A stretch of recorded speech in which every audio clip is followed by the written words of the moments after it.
আসসালামু আলাইকুম রহমতুল্লাহ বরকাতুহু।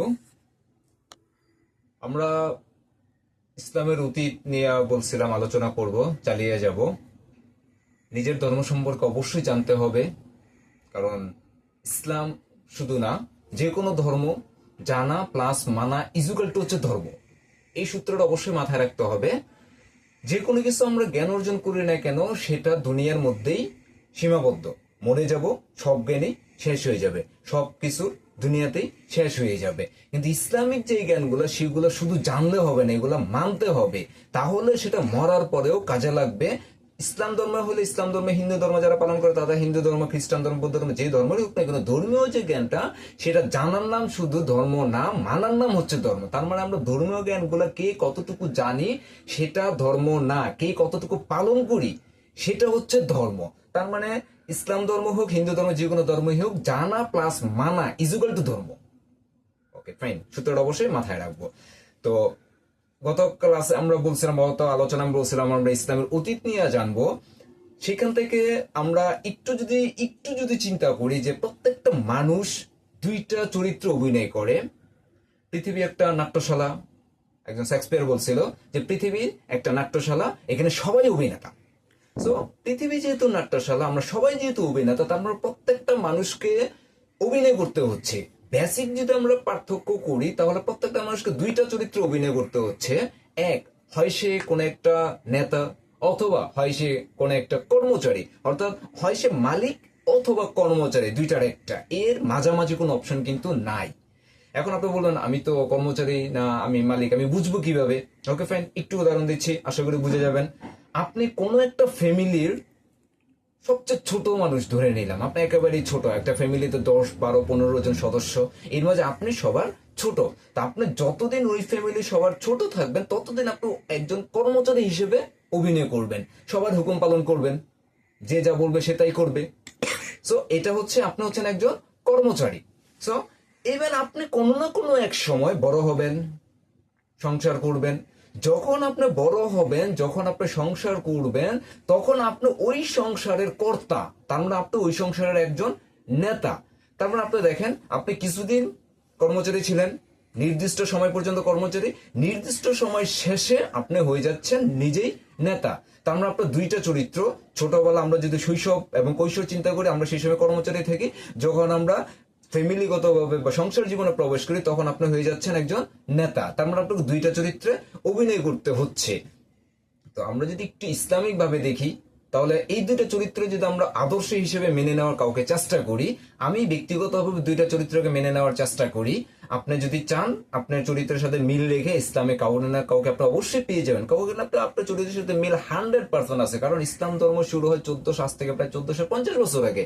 তাহলে এই 1450 বছরের মধ্যে ইসলামে আপনি কাউকে না কাউকে আদর্শ হিসেবে অবশ্যই নিতে পারবেন, কোনো সন্দেহ ছাড়া। তো আমি যেটা করি, আমি দুইটা চরিত্রকে বেছে নিয়েছি। যখন যদি আমি কোন একটা কাজের জন্য নিজেকে নেতা হিসেবে রিপ্রেজেন্ট করতে হয় আমাকে, তখন আমি ওমর ইবনে খাত্তাবের চরিত্রে অভিনয় করার চেষ্টা করি।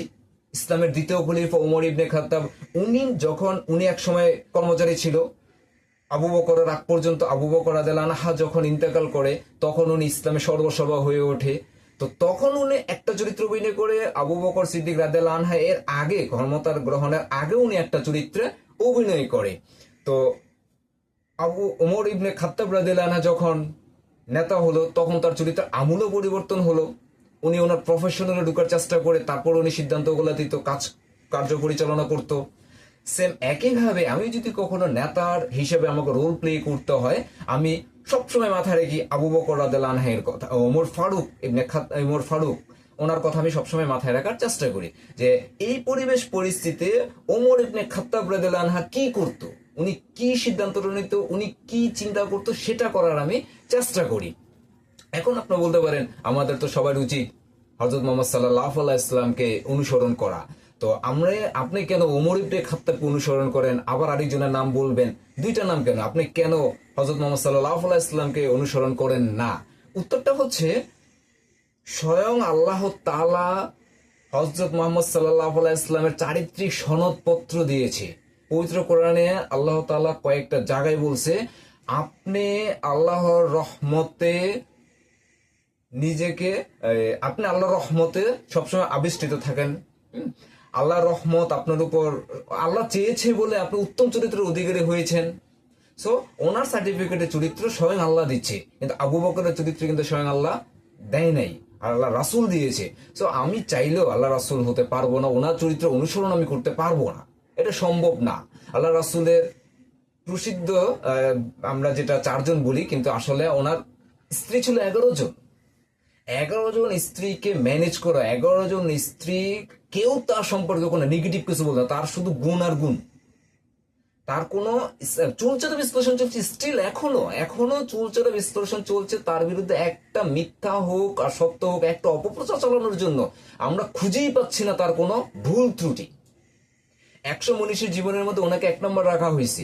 সো ওনার মতো আমরা চিন্তাও করতে পারবো না। কিন্তু আপনি যদি চান আবু বকর হতে পারবেন, আপনি যদি চান ওমর ইবনে খাত্তাব হতে পারবেন। সো এটা হওয়া সম্ভব আপনি চাইলে। আল্লাহ কিন্তু বলে নাই যে ওমর ইবনে খাত্তাব পৃথিবীতে আবার প্রেরণ করবে না। আল্লাহ কিন্তু বলে নাই যে এই আবু বকরকে আবার পৃথিবীর আবু বকরের মতো আরেকজনকে পৃথিবীতে প্রেরণ করবে না। কিন্তু আল্লাহ তাআলা স্পষ্ট বলছে যে আপনি খাতামুন নবীন, হযরত মুহাম্মদ সাল্লাল্লাহু আলাইহি ওয়াসাল্লাম সর্বশেষ নবী। সো তোমার মতো কেউ হতে পারবে না। তো এই জন্য আমি 2টা মানুষকে ফলো করার চেষ্টা করি।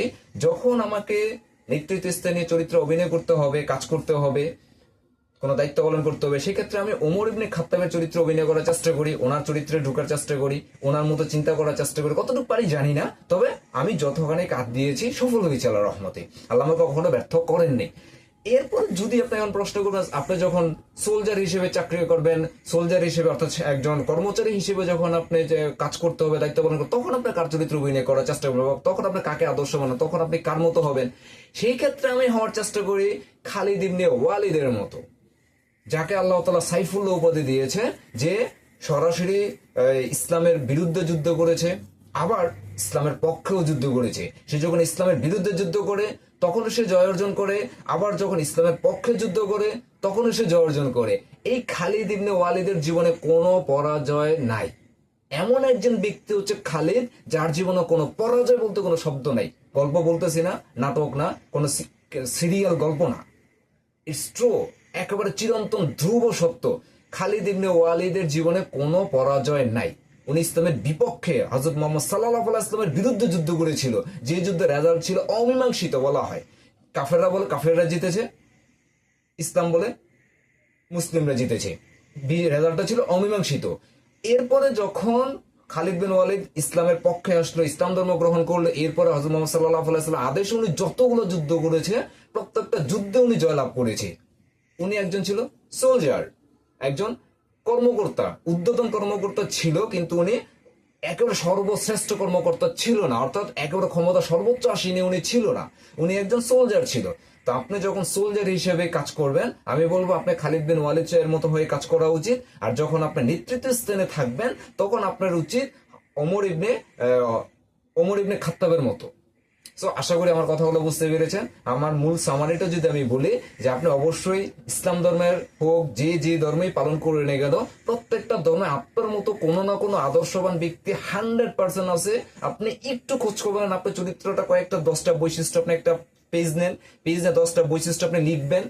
আপনার এই 10টা বৈশিষ্ট্য কার কার সাথে মিলে সেটা আপনি অবশ্যই খুঁজে বের করে এমন একজন লোক আপনি 100% পাবেন। জাস্ট একটু কষ্ট করতে হবে, একটু খোঁজ খবর নিয়ে আপনার চরিত্রের সাথে মিলে এমন একজন লোকের সাথে আপনার চরিত্রটা মিলে এমন একজন লোক খুঁজে বের করে তার মতো কাজ করার চেষ্টা করেন।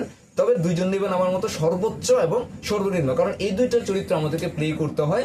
যদি আমাদেরকে সুযোগ আসে সর্বোচ্চ কাজ করার জন্য, আমরা তার মতো করে কাজ করার চেষ্টা করব। আর যদি সুযোগ হয় নিচে কাজ করতে হবে, তখন আমরা নিচে অধস্তন হিসেবে কাজ করতে হলে তার মতো করে কাজ করব। আপনাকে কাজ করতেই হবে। কাজ ছাড়া পৃথিবীতে বেঁচে থাকা অর্থহীন।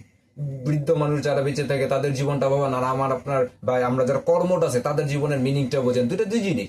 সো যেহেতু জীবন আমাদের কাজ করতেই হবে, আমরা 2 জন ব্যক্তিকে আইডল হিসেবে মেনে নেব। আমরা আস্তে আস্তে খালিদ বিন ওয়ালিদ সম্বন্ধে বিস্তারিত জানবো, ওমর ইবনে খাত্তাব রাদিয়াল্লাহু আনহু সম্বন্ধে বিস্তারিত জানবো। ঠিক আছে, 2টা ব্যক্তি সম্বন্ধে আমাদেরকে অবশ্যই জানতে হবে।